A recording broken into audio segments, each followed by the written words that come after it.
What if I told you that sometimes the best way to get someone to do something is by telling them not to do it? Sounds counterintuitive, right? Well, this is the essence of reverse psychology, and it's something that even Stoic philosophers like Epictetus subtly practiced. By guiding people away from direct confrontation and resistance, you can lead them toward their self-discovery. Let's break down how this works, and more importantly, how you can apply it to everyday life. Before we dive deep into the principles of reverse psychology and its connection to Stoicism, don't forget to like this video and subscribe to help us continue this journey into self-mastery and philosophy. Number 1. The basics of reverse psychology. Reverse psychology is a strategy where you suggest the opposite of what you want someone to do, prompting them to defy your suggestion and do what you intended. Though it seems manipulative on the surface, when used ethically, it can encourage independent thinking and personal growth. In Stoic philosophy, one of the core teachings is allowing people to come to their own conclusions.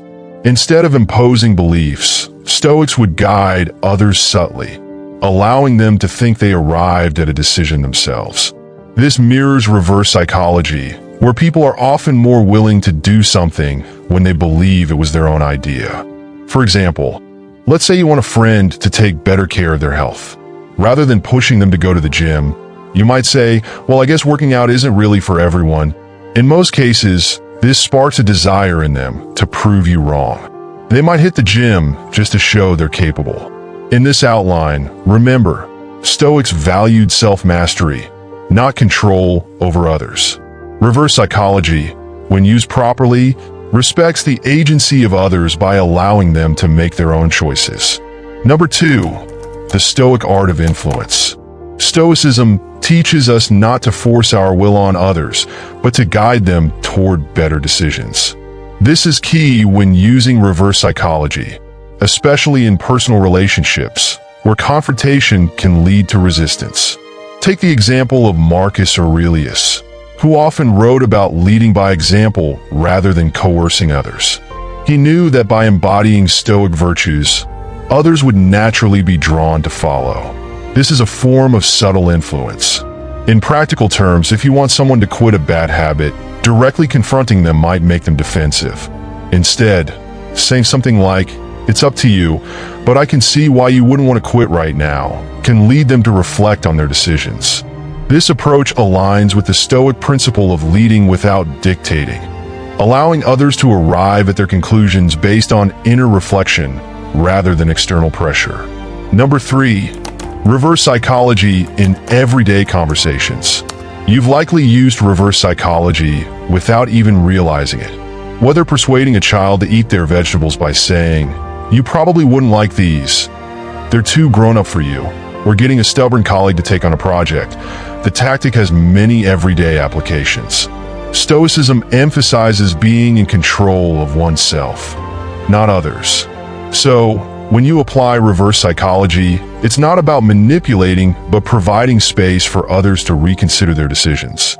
In daily conversations, saying things like, "I'm not sure if this opportunity is right for you," can pique someone's interest, leading them to prove otherwise. Instead of pushing them into a decision, they are drawn toward it by their own will. Remember, the Stoic mindset is about maintaining tranquility. Reverse psychology aligns with this because it reduces confrontation and promotes more harmonious outcomes. Number 4, ethical considerations of reverse psychology. Though effective, reverse psychology can easily slip into manipulation if used with the wrong intent. Stoicism encourages us to act with virtue, and that should apply here as well. Using reverse psychology to trick or deceive others goes against Stoic principles of integrity. Epictetus would argue that our actions should be rooted in honesty and respect for others' autonomy. Before applying reverse psychology, ask yourself, am I doing this for the right reasons, or am I simply trying to control someone else's behavior? For instance, if you're trying to motivate a friend to pursue their dreams, reverse psychology might be a helpful tool. But if you're using it for selfish gain, you're crossing into unethical territory. Always keep your intent aligned with Stoic virtues, wisdom, courage, justice, and temperance. when deciding whether reverse psychology is the right approach. Number 5, reverse psychology and emotional intelligence. One of the keys to mastering reverse psychology is emotional intelligence. Understanding when and how to use it requires insight into the emotions and motivations of others, something that Stoics like Seneca emphasize through self-awareness and empathy. If you can read the emotions of the person you're dealing with, reverse psychology becomes more effective.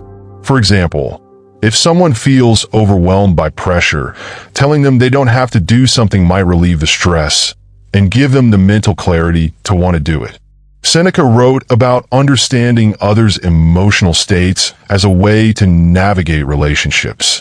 Reverse psychology taps into this by recognizing that people often want what they believe they can't have or aren't expected to do. This emotional insight makes reverse psychology a powerful tool, but only when used with empathy and respect. Number 6, applying reverse psychology in leadership. Leadership requires influence without force, and reverse psychology is a subtle way of guiding without overtly directing. Stoic leaders were not authoritarian, but rather sought to inspire and motivate others by example and wisdom. In a leadership role, telling your team, "You don't have to push for excellence if you don't want to," might seem counterproductive, but it often inspires them to strive for more. The key here is to challenge their internal drive rather than imposing external pressure. As a Stoic leader, you recognize that true leadership isn't about control. It's about fostering an environment where others can realize their potential. Reverse psychology can be a tool for encouraging self-motivation within your team. Number 7, reverse psychology in conflict resolution. Conflicts arise when people feel cornered or pressured. Reverse psychology offers a way to diffuse tension by removing the pressure to act in a certain way. Stoics were masters of conflict resolution, often de-escalating situations by stepping back rather than pushing forward. Imagine a disagreement where someone refuses to see your point of view. Instead of insisting they're wrong, you could say, "It's fine if we don't agree. You might be right." This subtle use of reverse psychology can lower their defenses, opening them up to consider your perspective more thoughtfully. Stoicism teaches us to let go of the need to control the outcome, which ties in perfectly with this tactic. By releasing the tension, you encourage others to reconsider their position without feeling forced. Number 8, personal growth through reverse psychology. Reverse psychology isn't just for influencing others. It can also be used on yourself to overcome challenges and self-limiting beliefs.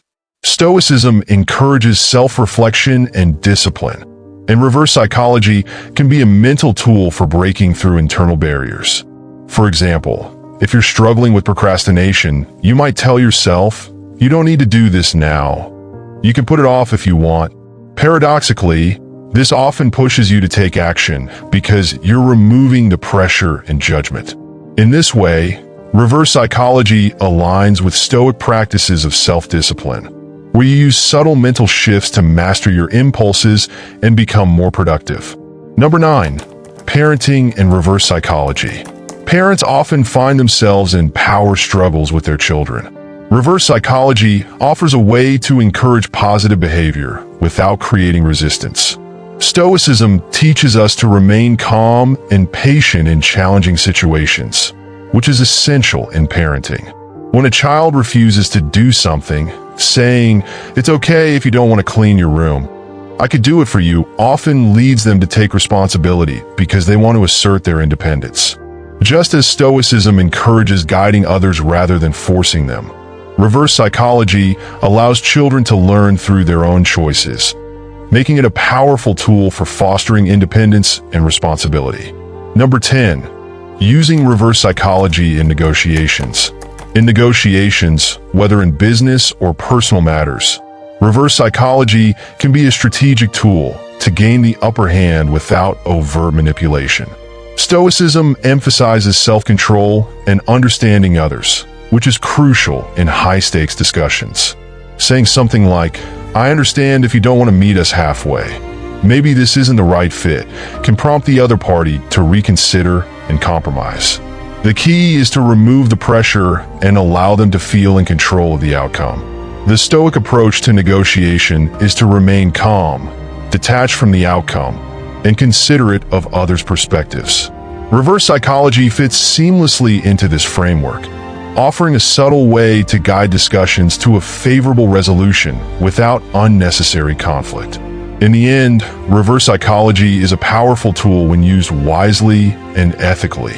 It aligns with the Stoic principles of influence through subtlety and self-mastery.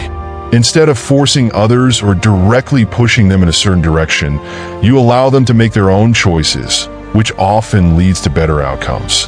Whether you're navigating relationships, leading a team, or even motivating yourself, reverse psychology can foster growth and understanding without unnecessary conflict. However, remember, with great power comes great responsibility. As the Stoics taught, always act with virtue and integrity. Use reverse psychology not to manipulate, but to encourage others to reflect and grow. When done right, you'll create an environment of trust and mutual respect, guiding others to find their path to wisdom and personal development. And with that, don't forget to like this video and subscribe to the channel to stay on this journey of mastering the mind and cultivating a Stoic mindset. Thank you for watching.